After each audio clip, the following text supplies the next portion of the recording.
Coronavirus, kanana zambe, zabasiliki, zongela zambe, otika masumwe, onzambe asepelite, kona ezoma, oh. Tabasiliki,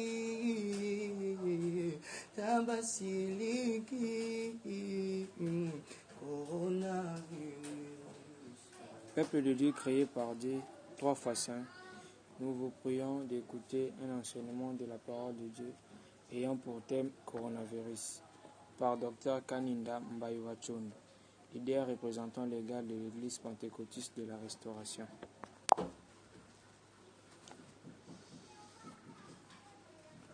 Peuple créé par Dieu.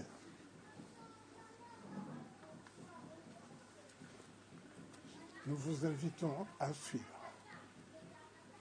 cet enseignement de la parole de Dieu dont nous sommes messagers de Christ au sujet du coronavirus. Coronavirus est la punition de Dieu infligée à l'humanité. L'humanité est le genre humain parmi les créatures de Dieu. L'humain, composé de l'homme et de la femme.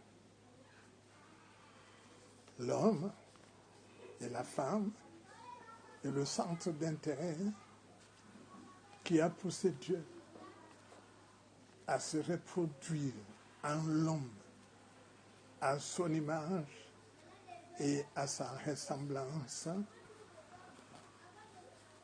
avec domination lui conférée par Dieu sur toutes les autres créatures. Nous pouvons lire Genèse chapitre 1, verset 26. Verset 26 jusqu'au verset 29. Puis Dieu dit, faisons l'homme à notre image, selon notre ressemblance, et qu'il domine sur les poissons de la mer, sur les oiseaux du ciel, sur le bétail, sur toute la terre et sur tous les reptiles qui rampent sur la terre. Dieu créa l'homme à son image. Il le créa à l'image de Dieu. Il créa l'homme et la femme. Dieu les bénit. Et Dieu leur dit, soyez féconds, multipliez, remplissez la terre et l'assujettissez et dominez sur les poissons de la mer, sur les oiseaux du ciel et sur tout animal qui se met sur la terre.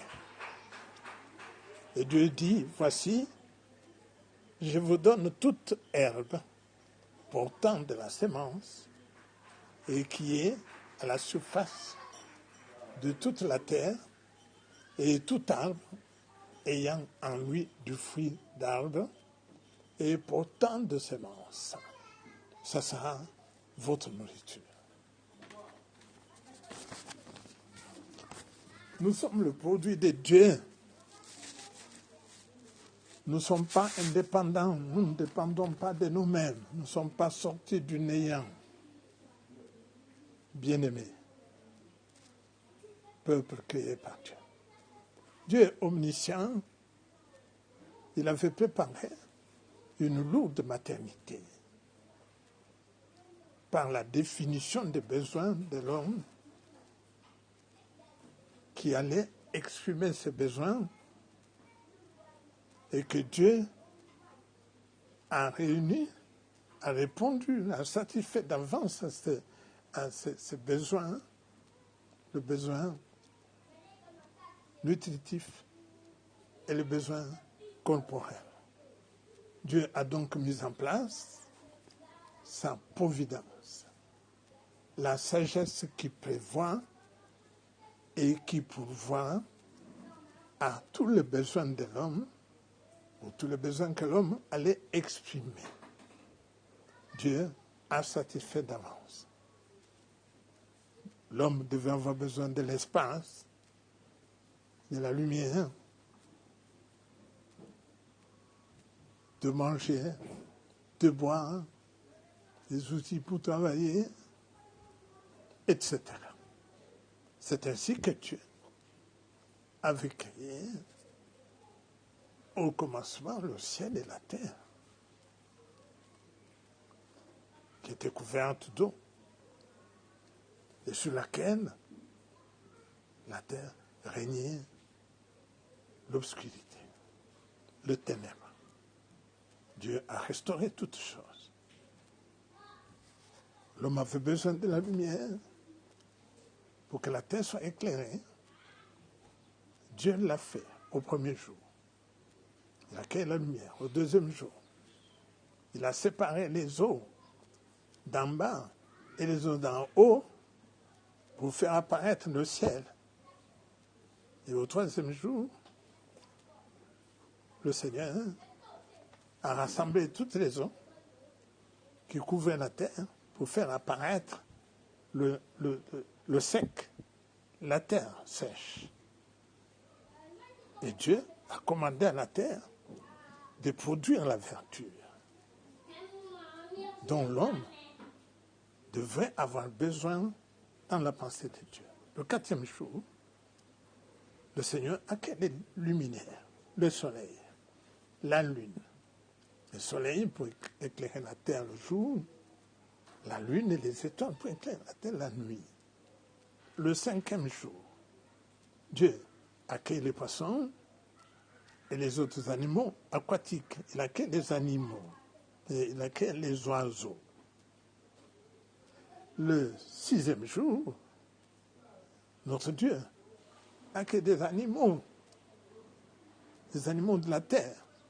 Il a dit que la terre produise des animaux, de bétail, de serpents, etc. Et enfin, il a créé l'homme à son image et à sa ressemblance. Et le septième jour, le Seigneur s'est reposé. C'est le jour, le samedi, c'est le sabbat que le Seigneur avait baptisé. Il nous demande de nous reposer tous ce jour, de ne pas faire une œuvre, nos œuvres ce jour. Devons nous reposer en reconnaissance de bienfaits de notre Dieu, qui a voulu que nous soyons comme lui.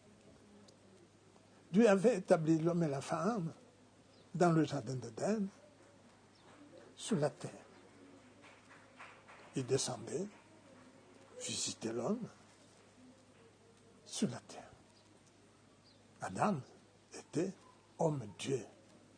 Dieu nous a créés pour que nous soyons comme, il nous a créés comme lui. Nous sommes homme-dieu, femme-dieu, homme saint, femme sainte, peuple de Dieu. Mais l'homme et la femme avaient péché par la ruse du diable.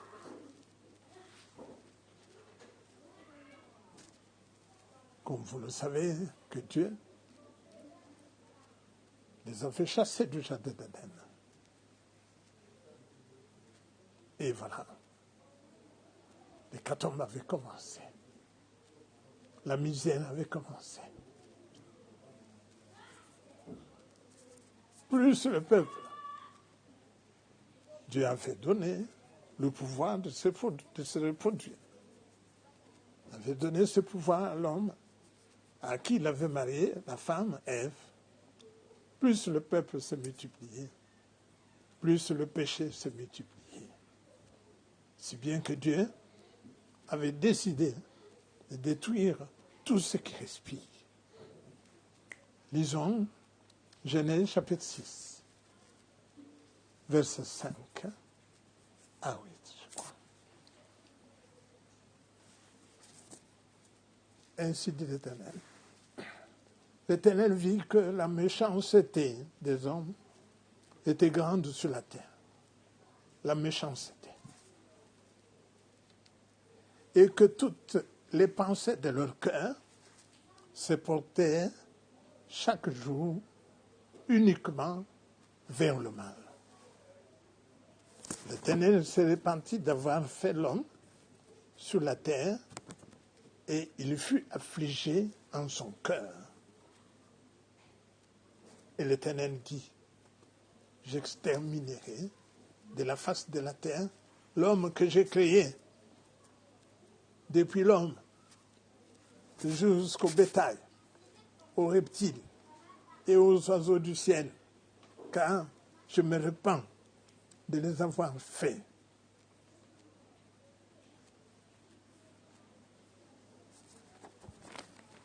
Voilà la colère de Dieu,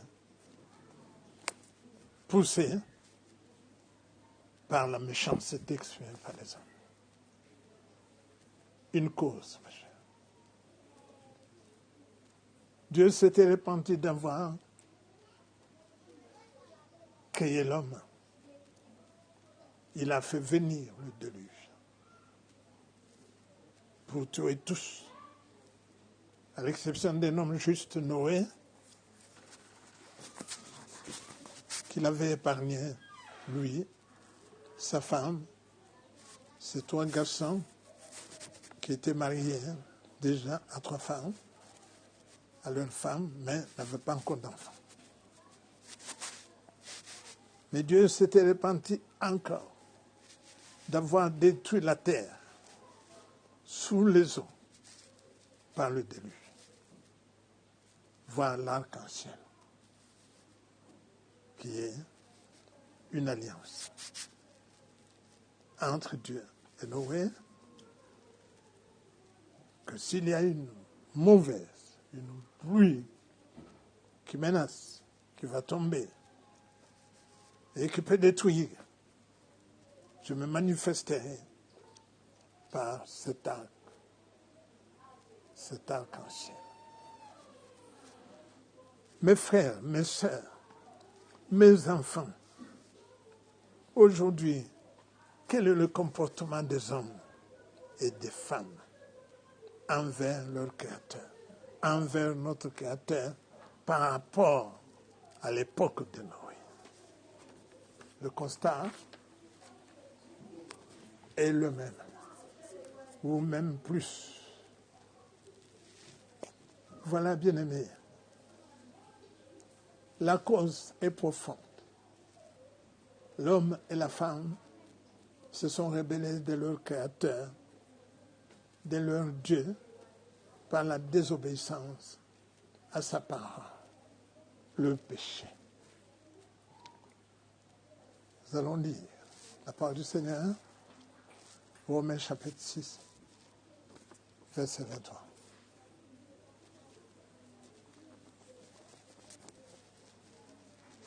Ainsi dit l'Éternel.